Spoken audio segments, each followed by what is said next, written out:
there are different needs in the fashion world, and I'm not sure I can feed them.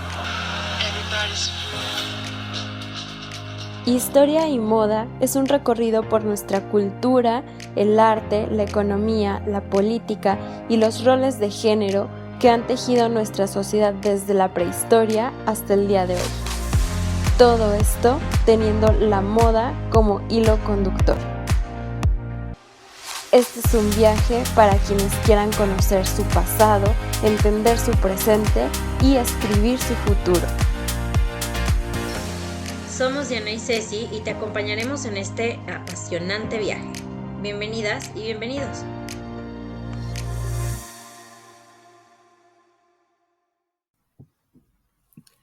Revolución es cambiar todo lo que debe ser cambiado. Fidel Castro. Hola, ¿qué tal? Bienvenidas y bienvenidos no solo a un nuevo episodio, sino también a un nuevo especial de moda latina en colaboración con Laura Beltrán Rubio de Culturas de Moda. Bienvenida, Laura, y gracias por estar con nosotras una vez más para crear este increíble especial que tendremos todo el mes de septiembre. Mil gracias a ti, Diana, por invitarme a ser parte de una segunda colaboración con Historia y Moda. Quienes me siguen en Instagram seguro saben que este es uno de mis podcasts favoritos y hasta se lo asigno a mis estudiantes en clase, entonces para mí no deja de ser un honor poder estar aquí hablando con ustedes de historia y moda, en este caso latina. Como muchos sabrán, Laura es investigadora, experta en moda latina y próximamente doctora en estudios americanos, con énfasis en arte y moda, y estamos muy emocionadas por los temas que abordaremos este mes. Antes de entrar en el tema y en todo este especial, quiero compartirles un poquito de cómo es el proceso de crear estos episodios, y es que siempre resultan en una sorpresa en primer lugar para nosotras.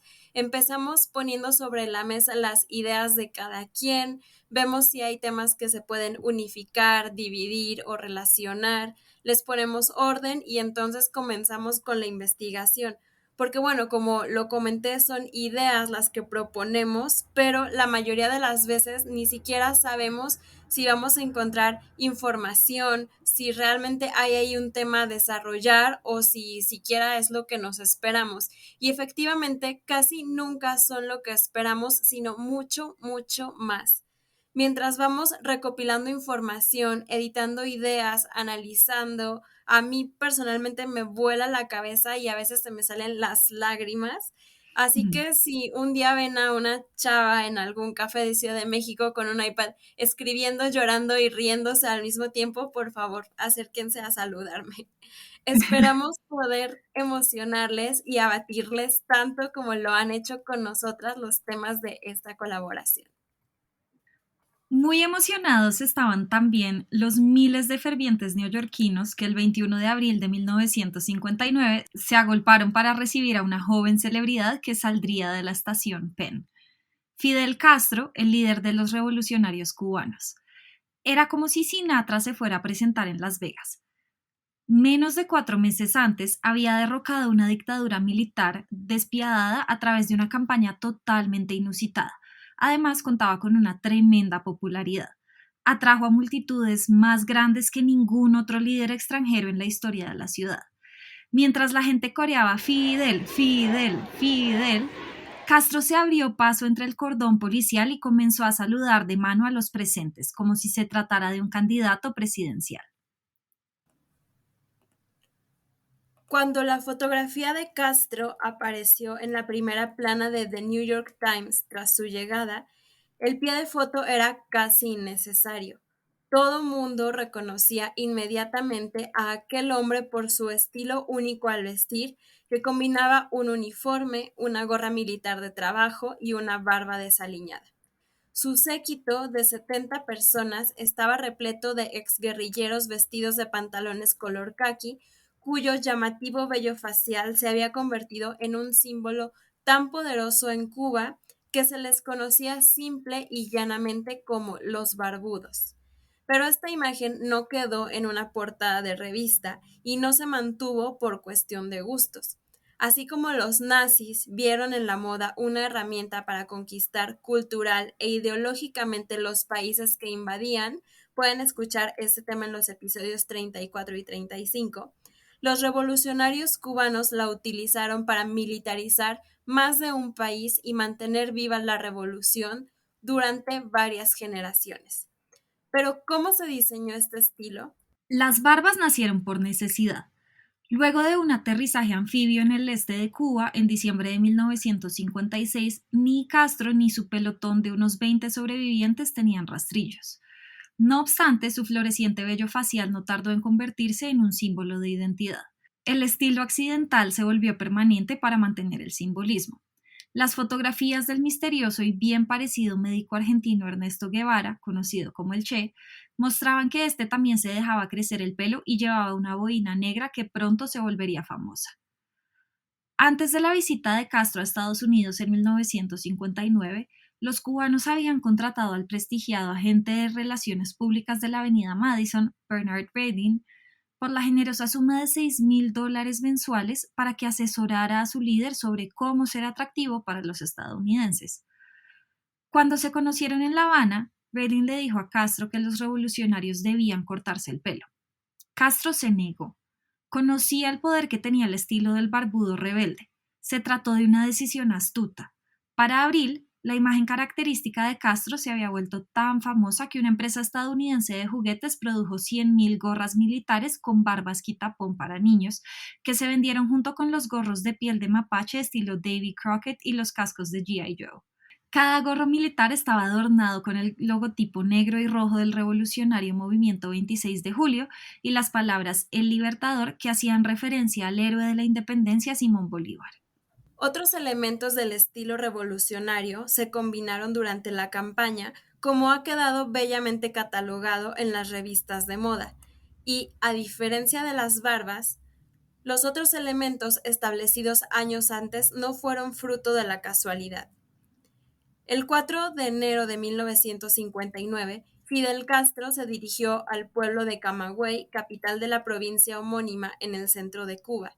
Iba camino a La Habana, encabezando la Caravana de la Libertad, integrada por miembros del Ejército Rebelde, brazo armado del Movimiento 26 de Julio. Mientras Castro hablaba, una persona de la multitud le preguntó sobre la ubicación de las armas. Deberían permanecer en los cuarteles militares, respondió el caudillo, aludiendo a los miembros del Directorio Revolucionario, organización política estudiantil cuyos guerrilleros habían tomado importantes edificios de la capital, incluido el Palacio Presidencial. Verde Olivo, por supuesto, añadió. 2 días después, en Villa Clara, capital de la vecina provincia de Las Villas, Castro volvió a referirse al vestuario revolucionario, el cual identificó con el uniforme verde olivo. Nadie le preguntó en esa ocasión, pero en su arenga se refirió a los simpatizantes de cierta organización revolucionaria, una vez más el DR, que habían asistido al acto portando brazaletes de esa organización. El verde olivo representaba a todas las organizaciones revolucionarias, dijo el líder, y por tanto los brazaletes e insignia estaban de más. Atentaban contra la unidad. El pueblo, y en especial la juventud, debe vestir un solo uniforme, sin brazaletes, un uniforme que represente a la República y todo el pueblo, concluyó Castro. A lo largo de la historia, diversos movimientos revolucionarios y políticos han comunicado su identidad e ideología a través de la vestimenta, identificando sus luchas con ciertas prendas o estilos, desde los revolucionarios franceses hasta las sufragistas, incluyendo muchos movimientos independentistas. Sin embargo, difícilmente ha sido el vestuario una preocupación una vez alcanzada la victoria. Pocos líderes triunfantes, aparte quizás de Benito Mussolini, han propuesto o pretendido inspirar un estilo o atuendo que identifique no solo a sus partidarios, sino a toda una sociedad nueva. Entender los motivos que llevaron a Castro a proponer una etiqueta revolucionaria permite, por tanto, entender parte de la trama y urdimbre de la política tejida durante los días que siguieron al histórico 1 de enero de 1959 en Cuba, así como también ayuda a comprender el alcance político del vestuario y la moda.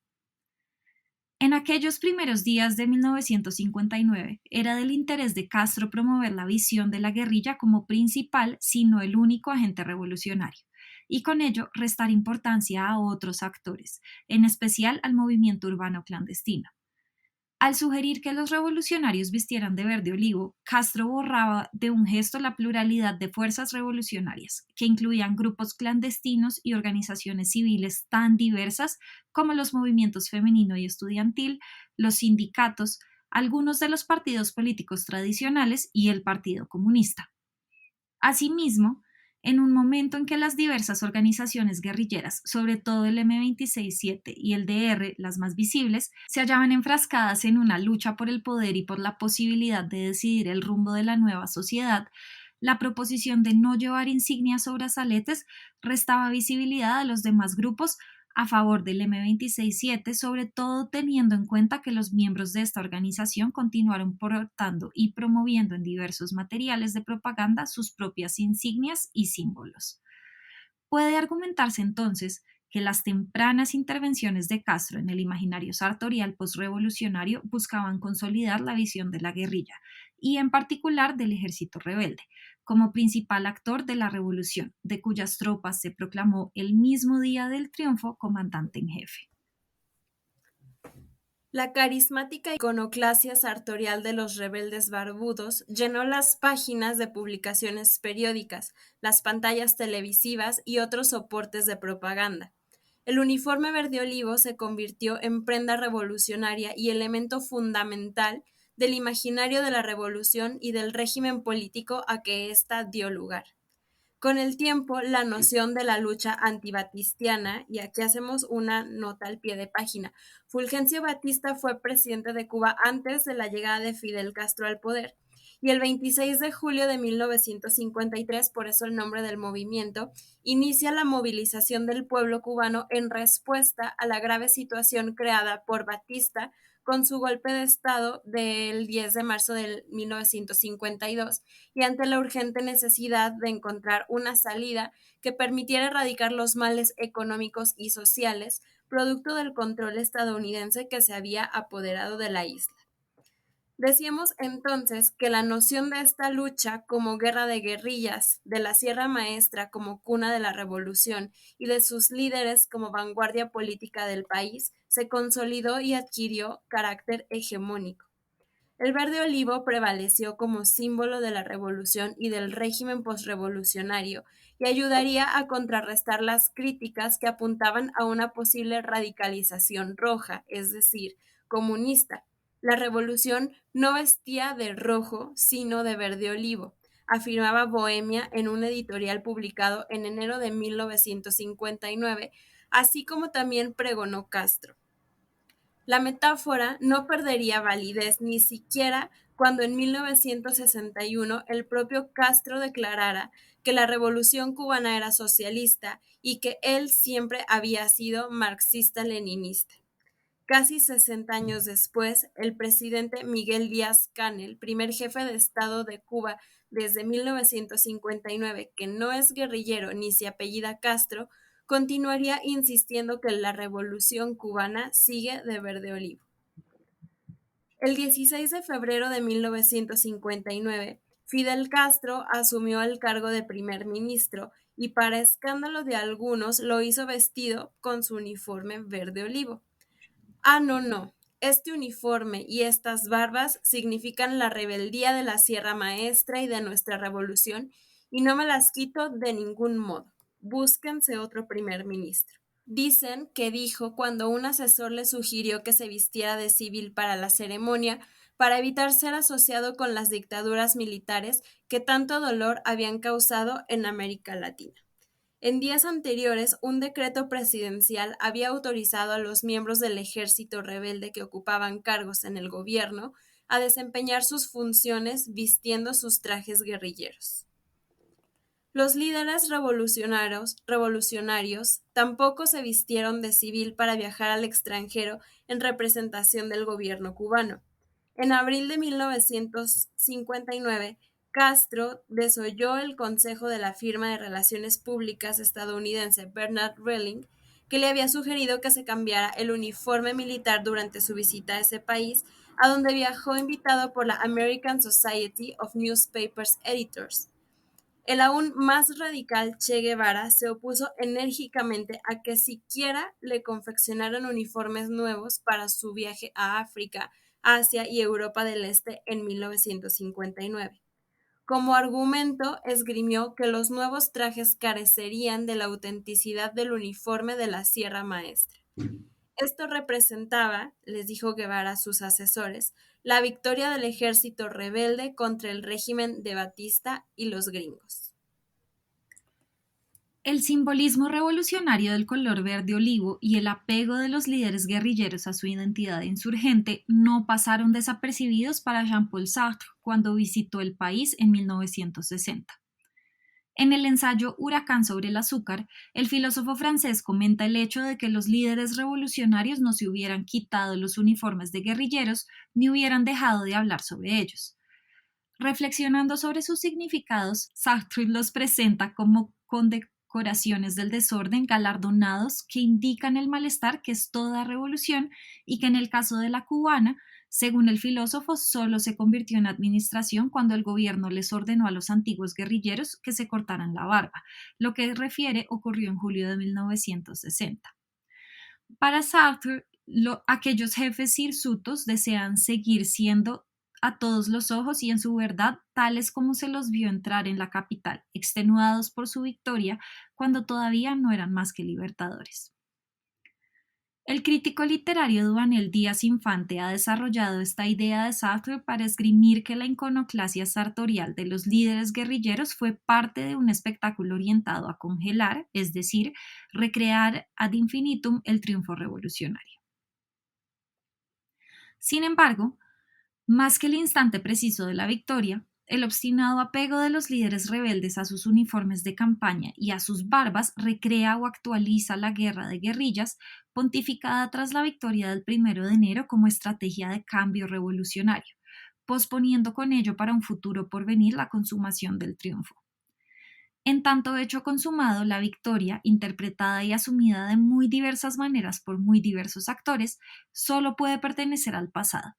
En cambio, la noción de la revolución como proceso en curso, en desarrollo, extiende al presente un estado de excepción que justifica la centralización del poder en manos del mando militar insurgente y la supresión de garantías constitucionales tales como la celebración de elecciones presidenciales o la restitución de la propia Constitución, que había sido suspendida tras el golpe de Estado de 1952, además de validar la aplicación de la justicia revolucionaria.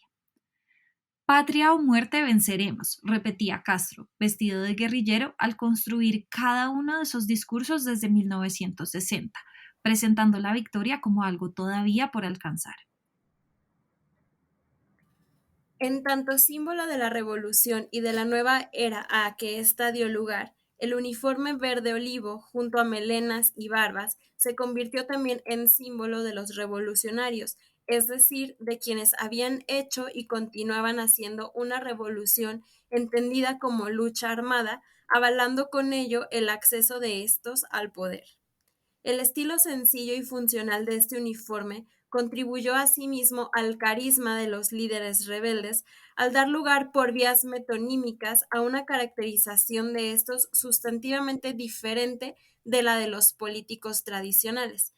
A diferencia de estos, con frecuencia denostados por su politiquería y corrupción, el simple y funcional uniforme verde olivo representó, gracias a siglos de tradición judeocristiana, virtudes como la honestidad, el desinterés y la vocación de servicio.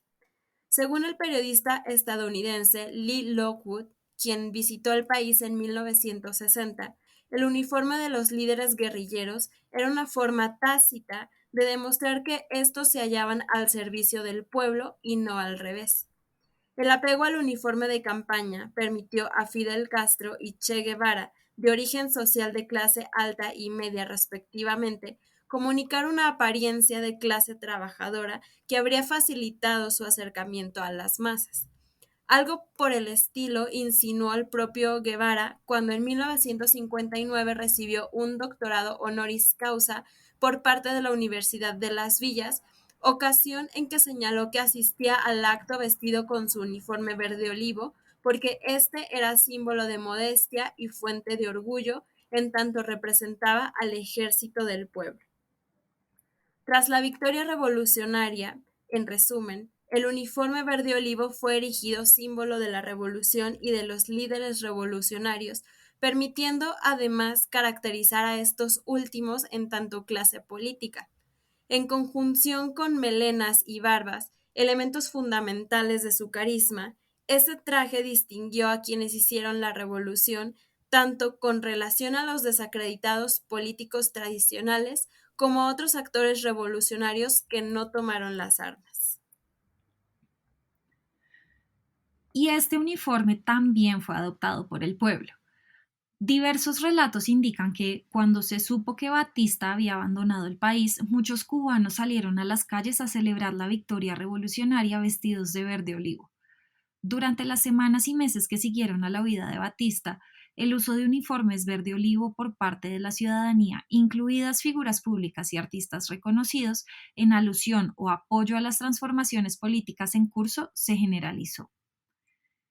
En la tira cómica Técnica Táctica, publicada en el folleto Voy Bien Camilo el 1 de enero de 1959, el reconocido ilustrador Conrado Masaguer detalló la transformación matutina de un hombre de clase media y escaso pelo que al despertar se ducha, se afeita e ingiere un suculento desayuno para a continuación vestirse de guerrillero. Adornado con peluca, barba postiza, uniforme de campaña, un tabaco y un fusil, el personaje sale a la calle transformado en revolucionario. Algunos artistas se vistieron de verde olivo con fines más individualistas como parte de actuaciones y comentarios sobre la realidad nacional. Ni siquiera las instituciones privadas u organizaciones políticas se sustrajeron al travestismo revolucionario. Los estudiantes de la Escuela Primaria Hebrea de La Habana se pusieron el uniforme verde olivo y falsas barbas negras para representar a los rebeldes durante la ceremonia de graduación de 1959. Y la organización Juventud Comunista creó el club infantil Los Barbuditos, cuyo nombre celebra el estilo de los guerrilleros, enterrando en el pasado la oposición del Partido Comunista a la lucha armada. En respuesta a la demanda de uniformes, las tiendas por departamento ofrecieron un surtido variado de trajes verde olivo que promovieron en las páginas de las principales revistas. En La Habana, La Filosofía anunció en marzo de 1959 en el distinguido periódico Diario de la Marina la venta de disfraces infantiles de guerrillero a 9.95 pesos, y al mes siguiente, Almacenes Ultra sacó en el mismo diario una oferta de trajes de comando para adultos y niños que también podían comprarse por piezas. Mas la suplantación descontrolada y en algunos casos oportunista de la identidad revolucionaria no resultó del agrado de los líderes, como tampoco lo fue su explotación comercial. En fecha tan temprana como el 3 de febrero de 1959, Fidel Castro denunció que había personas que, sin haber combatido en la guerrilla, intentaban hacerse pasar por guerrilleros. Después de que costó tanto trabajo darle prestigio y darle simpatía al verde olivo, hay gente con verde olivo incluso que va a una tienda, compra y no quiere pagar. Delincuentes que se han disfrazado de verde olivo. Dijo y advirtió que llegaría el día en que los revolucionarios tendrían un carné que certificaría sus credenciales y los autorizaría a ponerse el uniforme de guerrillero.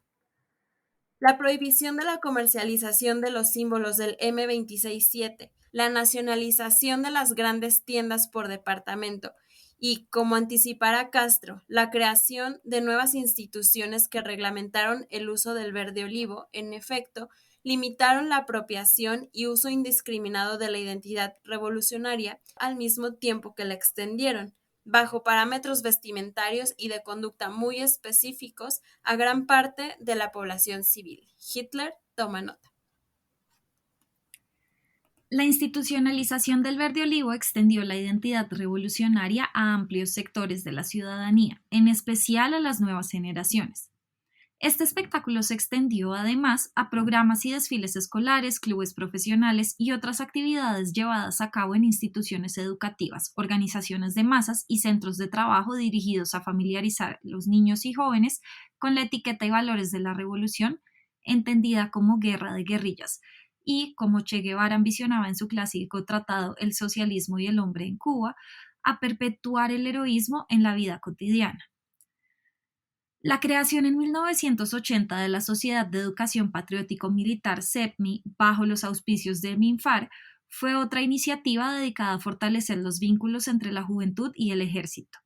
Según Raúl Castro, la SEPMI respondía al interés estatal en organizar a los jóvenes y proporcionarles nuevas formas de canalizar su energía física y de desarrollar su inteligencia en colaboración con el ejército, la aviación y la marina. Para ello, esta organización contaba con clubes vocacionales donde los participantes, en muchos casos vestidos con uniformes de corte militar, eran socializados en la línea trazada por los combatientes y héroes de los distintos periodos revolucionarios. La creación en las escuelas primarias de los clubes guerrilleros de la enseñanza y brigadas guardafronteras a principios de la década de los 80 persiguió similares objetivos. La televisión, la prensa y diversas publicaciones también contribuyeron a divulgar la etiqueta verde olivo, entre ellas 150 preguntas a un guerrillero, Ideario de Fidel Castro, Los mandamientos de la Revolución Cubana y Manual de Capacitación Cívica, todos ellos de 1960. También se publicó Manual Básico del Miliciano de Tropas Territoriales en 1981. En conjunto, todos estos esfuerzos uniformaron al pueblo en un espectáculo transformador que vistió a la ciudadanía de soldadesca, haciendo realidad el sueño de Castro de transformar a todo el pueblo en soldados de la revolución.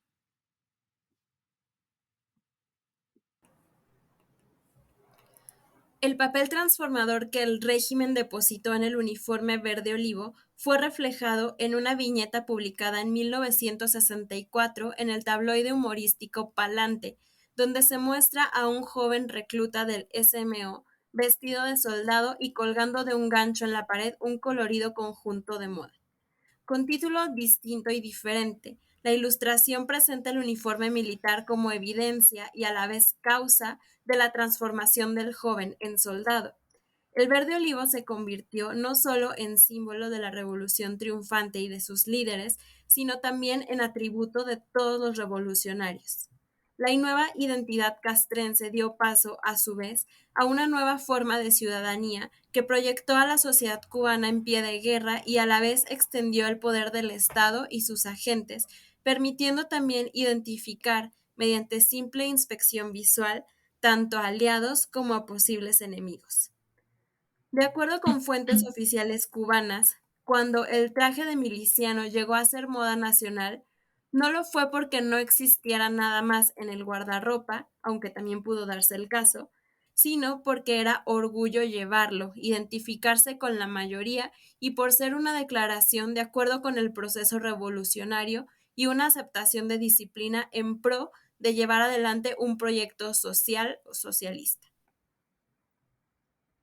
El simbolismo y potencial comunicativo del verde olivo se articularon además con mecanismos de privilegios y ascenso social que permitieron a los más fervientes partidarios de esta etiqueta acceder a recompensas materiales y movilidad social. Ello dio lugar a que algunas personas que se extremaran a la hora de transmitir sus credenciales revolucionarias. En un reportaje publicado en 1961 por la revista INRA, Fernando Alonso, director artístico del Ballet Nacional de Cuba, del cual fue cofundador, y antiguo miembro del American Ballet Theatre, aparece fotografiado impartiendo clases de ballet con uniformes y botas militares. En ocasiones, la etiqueta verde olivo permitió esconder otras creencias o incurrir en violaciones de las normas vigentes. El periodista Reinaldo Escobar, quien en 1970 fuera enviado a cubrir las actividades de la CJC en Camagüey, refiere que solía escabullirse del campamento vestido con el uniforme de la CJC para visitar los círculos intelectuales de la capital de la provincia, donde podía hacer comentarios que no eran políticamente correctos metido en ese disfraz. Sin embargo, en algunos casos el verde olivo representó instituciones e ideologías que algunas personas no podían o querían reconciliar con sus credenciales, o un régimen político que fundamentalmente despreciaban. Los testigos de Jehová y algunas otras denominaciones religiosas evangélicas fueron reprimidas por su resistencia a vestir uniformes militares e integrar el ejército. Acusados de ignorancia, atraso y proselitismo, los practicantes de estas religiones sufrieron la ilegalización de sus iglesias y en muchos casos fueron confinados en campos de trabajo forzoso y cárceles donde sufrieron brutales abusos. El espectáculo del pueblo uniformado materializó la revolución en espacios públicos y domésticos, incluyendo desde la privacidad de los guardarropas hasta la presentación pública de los cuerpos a lo largo y ancho de la geografía nacional.